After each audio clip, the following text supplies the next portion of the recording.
आज हम जानेंगे हमारे देशभक्त क्रांतिकारी राम प्रसाद बिस्मिल के बारे में।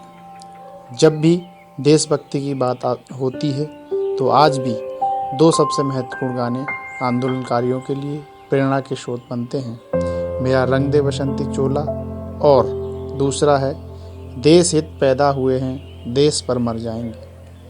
आज भी जब युवा इन गानों को सुनता है तो उसके अंदर देशभक्ति की भावनाएं उफान मारने लगती हैं। ये दोनों गीत महान क्रांतिकारी, भारत माँ के सच्चे वीर सपूत और आज़ादी के आंदोलनकारियों के सबसे लोकप्रिय कवि राम प्रसाद बिस्मिल ने लिखे थे।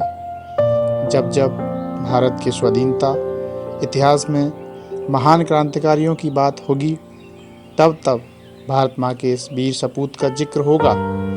राम प्रसाद बिस्मिल एक महान क्रांतिकारी ही नहीं बल्कि उच्च कोटि के कवि, शायर, अनुवादक, बहुभाषाविद व साहित्यकार भी थे।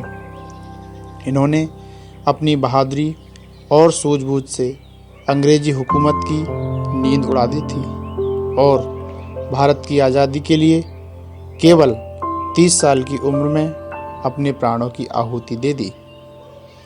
बिस्मिल उपनाम के अतिरिक्त वे राम और अज्ञात के नाम से भी लेख व कविताएं लिखते थे। उनकी प्रसिद्ध रचना मेरा रंग दे बसंती चोला गाते हुए ना जाने कितने क्रांतिकारी देश की आज़ादी के लिए फांसी के तख्ते पर झूल गए। राम प्रसाद बिस्मिल ने मैनपुरी कांड और काकोरी कांड को अंजाम देकर अंग्रेजी साम्राज्य को हिला दिया था।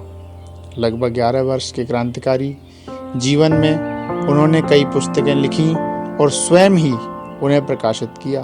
उनके जीवन काल में प्रकाशित हुई लगभग सभी पुस्तकों को ब्रिटिश सरकार ने जब्त कर लिया था। पार्टी के कार्य हेतु धन की आवश्यकता पूर्ण करने के लिए बिस्मिल ने सरकारी खजाना लूटने की योजना बनाई। उनके नेतृत्व में कुल 10 लोग हों, जिनमें अशफाक उल्ला खां, राजेंद्र लाहिड़ी, चंद्रशेखर आज़ाद, सचिंद्र नाथ बख्शी, मनमनाथ गुप्त, मुकुंदी लाल, केशव चक्रवर्ती, मुरारी शर्मा और बनवारी लाल आदि शामिल थे। ने लखनऊ के पास काकोरी ट्रेन स्टेशन पर ट्रेन रोककर 9 अगस्त 1925 को सरकारी खजाना लूट लिया। 26 सितंबर 1925 को बिस्मिल के साथ पूरे देश में 40 से भी अधिक लोगों को काकोरी डकैती मामले में गिरफ्तार कर लिया गया। उसके बाद उन्हें फांसी की सज़ा सुनाई गई। जिस दिन उन्हें फांसी दी जानी थी उस दिन बिस्मिल सुबह कसरत कर रहे थे। उन्हें कसरत करता देख जेलर आश्चर्य में आ गया। जेलर ने उनसे पूछा, तुम्हें कुछ ही घंटे में फांसी होनी है, कसरत क्यों कर रहे हो? बिस्मिल ने जवाब दिया था कि वे भारत माता के चरणों में अर्पित होने वाले फूल हैं। उन्हें मुरझाया नहीं होना चाहिए बल्कि स्वस्थ व सुंदर दिखना चाहिए।